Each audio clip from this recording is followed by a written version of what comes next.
नमस्कार. नुकताच 10वीचा रिझल्ट आलेला आहे. काहींना 85% मार्क्स मिळाले, काहींना 95% मिळाले, काहींना तर काही विषयांमध्ये 100 पैकी 100 सुद्धा मार्क्स मिळालेले आहेत. तुम्ही अभिनंदनास पात्र आहात, नक्कीच पात्र आहात.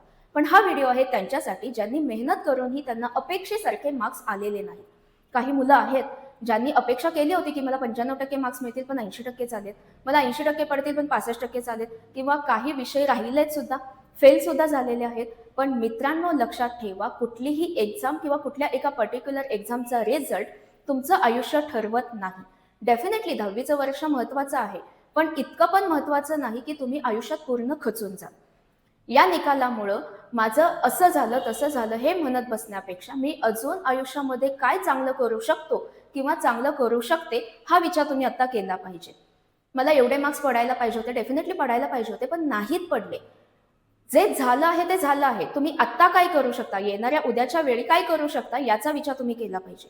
तुम्ही काही पर्टिक्युलर तुमचे ड्रीम्स असतील, काही स्वप्न बघितले असतील, म्हणून ते काही सगळं निघून नाही जाणार आहे. तर तुम्ही आत्ता काय करायचंय, त्या स्वप्नांवरती अजून जास्त काम करायला चालू करा.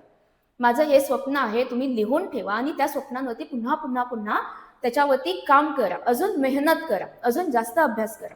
अभ्यासाला एकच पर्याय असतो, अजून जास्त अभ्यास करणं आणि कष्टाला सुद्धा एकच पर्याय असतो, अजून जास्त कष्ट करणं.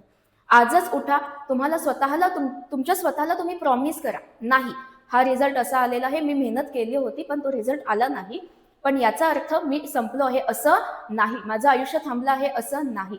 उठा आणि स्वतःला प्रॉमिस करा की मी याच्यापेक्षा अजून जास्त मेहनत करून मी माझं स्वप्न पूर्ण करेन, मी माझ्या आईवडिलांचं स्वप्न नक्कीच पूर्ण करेन.